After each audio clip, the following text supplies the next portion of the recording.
And a good day to you, friends. Russ Barkley here with more information on ADHD. Today's topic, I suspect, might be a touch controversial. We'll see. But as a clinician, I have to tell you that this is one of, if not the most important issues that have to be addressed when dealing with ADHD, particularly in teens and into adulthood. Not so much for children. We don't expect them to carry this level of self-awareness and acknowledgement, but certainly by adulthood, we do. And that is the issue of owning your ADHD.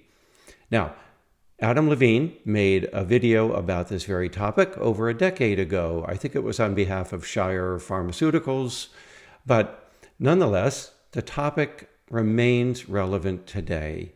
And that is the idea that one needs to own their ADHD before they are going to make changes to themselves, make changes to accommodate their ADHD, seek treatment, and in general become more effective at living, at coping with their ADHD than they would be in other cases. I have to tell you that my own fraternal twin brother, Ron, before his passing, was incredibly good at not doing this.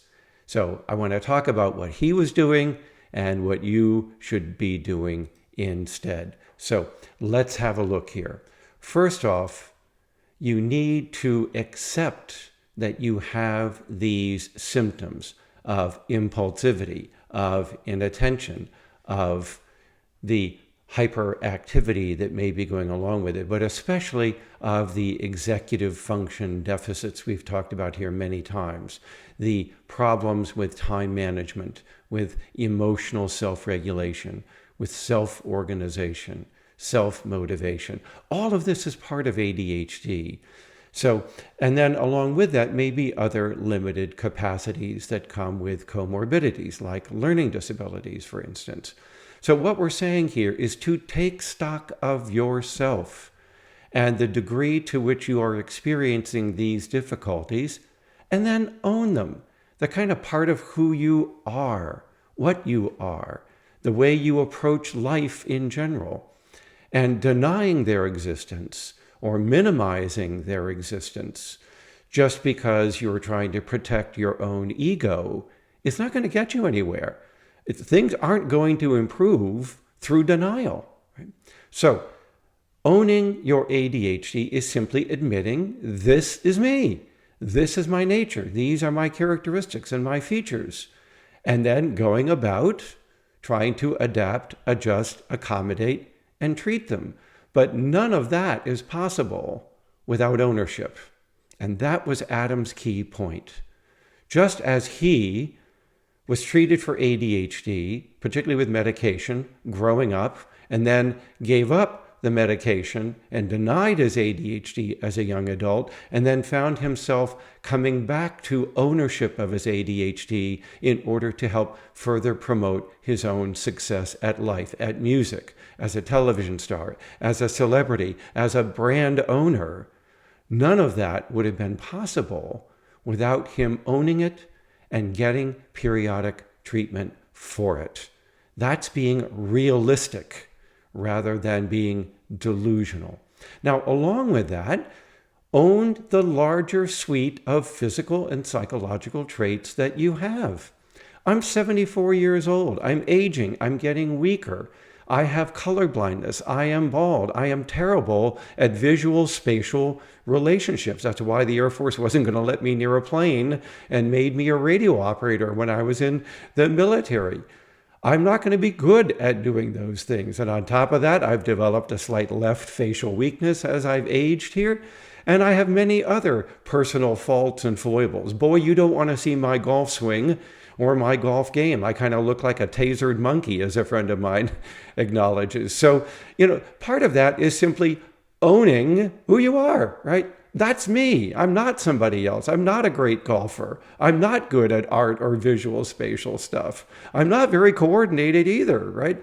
So I stay away from that stuff if I can, and I own the positive as well as owning the negative. And in so doing, I have made a realistic appraisal of myself. And that's what Adam was encouraging people to do. And that's what my twin brother could not seem to do, was to own his difficulties. Instead, he went around blaming circumstances, other people, and so on. We'll talk about that in just a moment. Now, the next thing you have to own are your actions and their consequences. As Stephen Covey said in his great book, The 7 Habits of Highly Effective People, when you pick up one end of the stick, you pick up the other. When you engage in certain actions, those actions will lead to certain consequences, often foreseeable. You've got to own both of them. You can't just say, well, I did that, and then deny the outcome. You have to own the action and its outcome. I am responsible for what I do. So are you. And there is no way you're going to improve your circumstances, much less get treatment for your ADHD, if you don't own these actions and what they're leading to in your life. If you're speeding with a motor vehicle a lot, if you're double parking, if you're driving up on sidewalks because you can't wait in line for a traffic light, right? There are consequences for doing that. There are multiple citations. There is a loss of your driver's license. You may, in fact, injure other people because of your poor delay of gratification. You got to own both of those, not just the one or the other. Now, in addition, it means appraising the larger status of your life. Where am I? How much education have I got? Where am I living? What is my financial situation? How am I doing?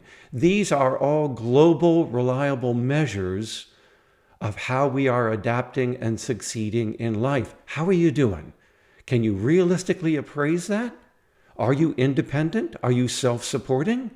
Or are you living at home in the basement of your parents' house, working occasional part-time unskilled jobs, playing lots of video games, and then blaming life for the fact that you're not doing as well as other people you may have gone to school with? So you need to realistically assess your situation. And my brother often denied those facts on the ground as we find them. How can you get better if you won't accept and appraise where you are, and then you can start to improve that if you wish to do so? You have to own your decisions as well about whether or not you are getting or not getting treated for your ADHD. That's nobody else's problem, right? It is not incumbent on other people to get you treated. First of all, if you don't want it, you'll refuse it, so they're not going to do any good. Reminds me of the old joke that psychologists tell. How many psychologists does it take to change a light bulb? Just one, but the light bulb has to want to change. Man, if you don't want to change, nobody else around you, none of your loved ones, and especially your friends, are going to be able to do that for you, even though they might try because they feel sympathetic to your plight and want to help. What it finally comes down to is you and your decision whether or not to own your ADHD and get appropriate evidence-based treatments for it. Now, next up, things I want you to stop doing. Stop deluding yourself into thinking there's nothing wrong. Oh, ADHD is just part of the spectrum of normal, everyday, typical variation, and therefore there's nothing to see here, right?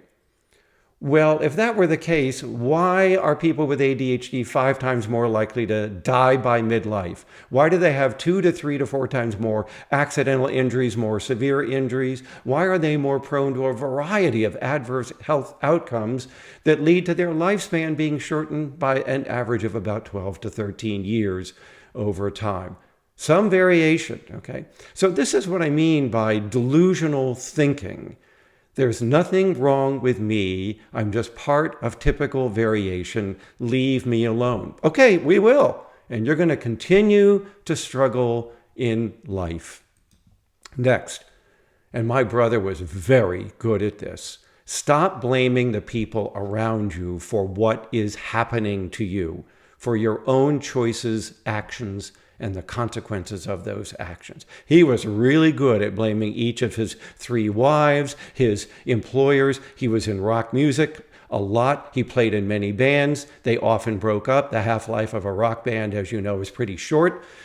And consequently, it was always the other people in the band. It was always the promoter. It was always the sponsor of the job he was at. It was never him. And as a result, it was very hard for him to seek treatment. In fact, at one point, he was court-ordered into treatment for vagrancy, for living in a VW van on a beach in Florida when his wife kicked him out of the house yet again. But it was, of course, all her fault, right? So please stop blaming the people around you. You need to own this and the consequences of it. It's not their fault. Stop blaming the world at large for not being so accommodative to your ADHD. Oh, well, the school system should be adjusted. Oh, I should get these accommodations. You owe me. My employer owes me accommodations. Nobody owes you squat. Your existence by itself is not a claim on other people helping you. Owning your ADHD means it's incumbent on me to pursue those changes. I'm not saying that we can't advocate for change in the world and make the world more accepting, but that's not the problem. The problem is blaming others and the world for where you find yourself to be and the consequences of all the choices that you have made up to this point. So no one is compelled to help you. And when they do, say thank you. But more importantly, seek it out on your own, get the treatment you need, and don't blame others. And don't blame society. So it is incumbent on you to adapt and adjust to the world as you find it. It's like playing golf. You play the course as it is and the ball as it lies. And you don't make up the rules as you go along. You don't move things around, because now what you're saying is, I can't accept reality. I can't cope with that. So yes, work to change the world where you can. But if the world isn't changing fast enough, part of that may be you. You're expecting way too much from others. Remember, they owe you nothing. So when they are helpful, be grateful. So yes, as you become more effective and successful, you too can become an advocate to improve life circumstances, to make treatments more available for people with ADHD. But in the meantime, as they say, it is what it is. Learn to adapt, cope, accommodate, and negotiate your way through this world to a more successful outcome.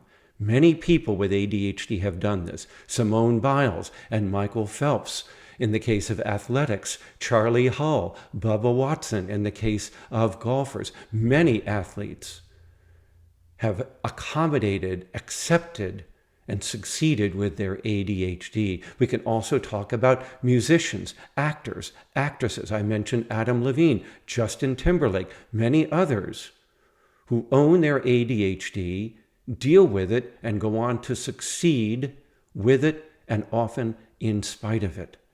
So there are many good examples out there of success stories. Just Google ADHD success stories and you will see what I mean. But the point of all of this is one of the underlying themes of these stories was ownership. It's mine. This is who I am. This is the way it is. Now let's deal with this. All right, everybody. Thanks for joining me for this particular commentary. Please leave a comment if you wish. I do try to read many of them, though I don't respond to most of them. I don't have time at this point. But thank you for watching this channel and for tuning in for this commentary. All right, everybody. Live well, be well, take care.